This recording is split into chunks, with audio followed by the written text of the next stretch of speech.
এক পাকে কিভাবে আমি ঘরে খুব সহজেই খিচুড়ি রান্না করি সেটারই একটা ছোট্ট ভিডিও করে রেখেছি, আর সেটাই আজকে আপনাদের সাথে শেয়ার করব।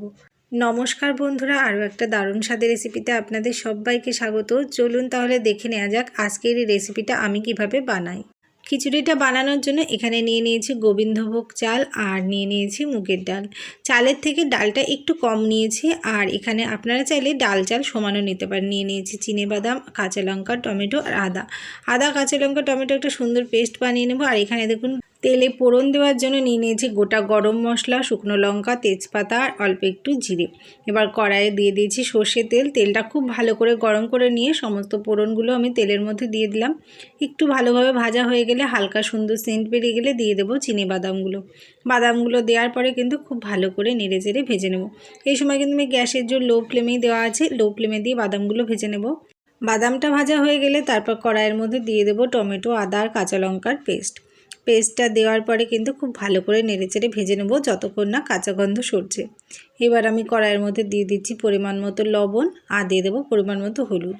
লবণ হলুদ দিয়ে আবারও কিন্তু খুব ভালো করে নেড়েচেড়ে ভেজে নেব কিছুটা সময় ধরে। একটু ভালোভাবে ভাজা হয়ে যাওয়ার পর তারপর কড়াইয়ের মধ্যে দিয়ে দেবো জিরে আর কাশ্মীরি লঙ্কার গুঁড়ো। এই লঙ্কার গুঁড়োটা আমি জলে গুলিয়ে দিয়েছি, যেহেতু আমি মশলাটা বাটার সময় মানে টমেটো আর আদা বাটার সময় কাঁচা লঙ্কা বেটে নিয়েছি, তাই এখানে আর ঝাল লঙ্কার গুঁড়োটা দিলাম না। এখানে আমি কাশ্মীরি লঙ্কার গুঁড়োটা দিলাম কালার আসার জন্য। এবার সব কিছু দিয়ে কিন্তু আবারও কিন্তু কিছুটা সময় ধরে কষিয়ে ভেজে নেব। এদিকে আমি দেখুন চাল আর ডালটা কিন্তু খুব ভালো করে ধুয়ে জল ঝরিয়ে নিয়েছি।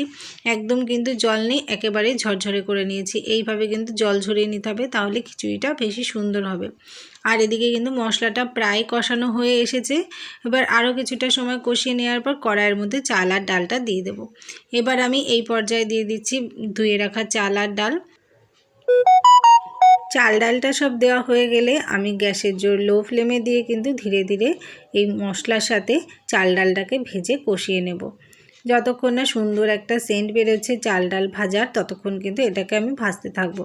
দেখুন এখানে কিন্তু প্রায় ভাজা হয়ে এসেছে, আরও কিছুটা সময় আমি নেড়েচেড়ে ভেজে নেব।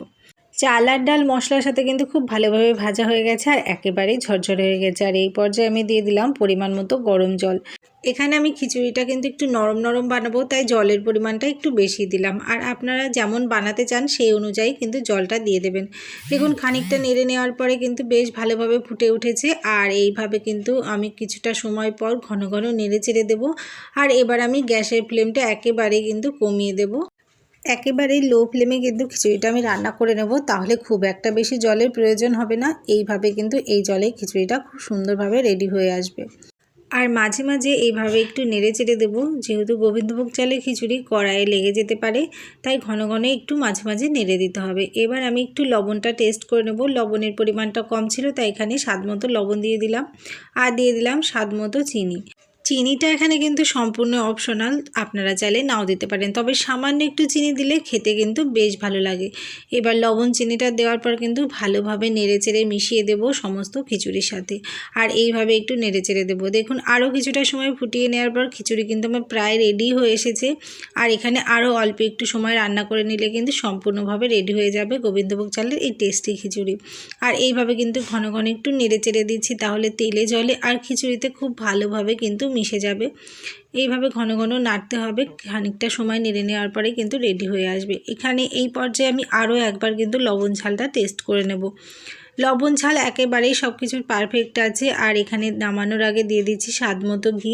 আর এই পর্যায়ে কিন্তু আমি গ্যাসের ফ্লেমটা অফ করে দিয়েছি। সম্পূর্ণ খিচুড়িটা রেডি করে নিয়ে তারপরে কিন্তু আমি ঘি আর গরম মশলা দিচ্ছি। এবার আমি খুন্তিটা দিয়ে খুব ভালোভাবে নেড়েচেড়ে দেবো, আর ঘি গরম মশলাটা সমস্ত খিচুড়ির সাথে নেড়েচেড়ে মিশিয়ে দেবো। যেহেতু আমি একটু নরম নরম খিচুড়ি বানাবো, তাই এই পর্যায়ে কিন্তু গ্যাসের ফ্লেমটা অফ করে দিয়েছি। এর থেকে বেশি শুকিয়ে নিলে কিন্তু খিচুড়িটা দলা পেকে যাবে। দেখুন খুব ভালোভাবে কিন্তু মেশানো হয়ে গেছে, আর খিচুড়িটা দিয়েও কিন্তু খুব সুন্দর একটা সেন্ট বেরিয়েছে। এইভাবে অল্প সময়ের মধ্যে কিন্তু এক পাকে খিচুড়ি বানালে খেতে কিন্তু বেশ ভালো লাগে। এখানে আমি কোনো রকম সবজি ছাড়াই বানিয়েছি, আপনারা চাইলে আপনাদের পছন্দ মতো সবজি এখানে অ্যাড করে নিতে পারেন। এবার এই খিচুড়িটা আমি দেখুন গরম গরম পরিবেশন করব। এখানে আমি গরম গরম বেগুন ভাজা আর গরম গরম ধনেপাতার চপ দিয়ে কিন্তু এই খিচুড়িটাকে পরিবেশন করলাম। বন্ধুরা, কেমন লাগলো আজকের এই খিচুড়ি বানানোর রেসিপি ভিডিওটা কমেন্টে জানাতে ভুলবেন না। আর যদি ভিডিওটা ভালো লেগে থাকে তাহলে প্লিজ একটা লাইক কমেন্ট করবেন। আর আপনারা কে কে আমার মতো এইভাবে খিচুড়ি বাড়িতে বানিয়ে থাকেন সেটাও কিন্তু কমেন্টে জানাতে ভুলবেন না। আর যদি ভালো লেগে থাকে আমার বানানো এই রেসিপিটা তাহলে এইভাবে একবার বাড়িতে ট্রাই করে দেখতে পারেন আর খেয়ে জানাবেন কেমন লাগলো আপনাদের এই খিচুড়ির রেসিপিটা। আমার বানানো এই খিচুড়ি রেসিপি ভিডিওটা সম্পূর্ণ নতুন বন্ধুদের জন্য, যারা নতুন নতুন রান্না শিখছে। আশা করি সেই সকল বন্ধুদের ভীষণই উপকারে লাগবে। ভিডিওটা এতক্ষণ ধৈর্য ধরে দেখে সাথে পাশে থাকার জন্য সকল বন্ধুদের জানাই অসংখ্য ধন্যবাদ আর ভালোবাসা। যারা সবসময় আমাকে সাপোর্ট করে পাশে থাকে তাদেরকে জানাই আরও একবার ভালোবাসা। তো বন্ধুরা, ভিডিওটা আজ আমি এখানেই শেষ করছি। সবাই ভালো থাকুন, সুস্থ থাকুন। আবার আসবো নতুন কোনো রেসিপি ভিডিও নিয়ে। ধন্যবাদ সবাইকে।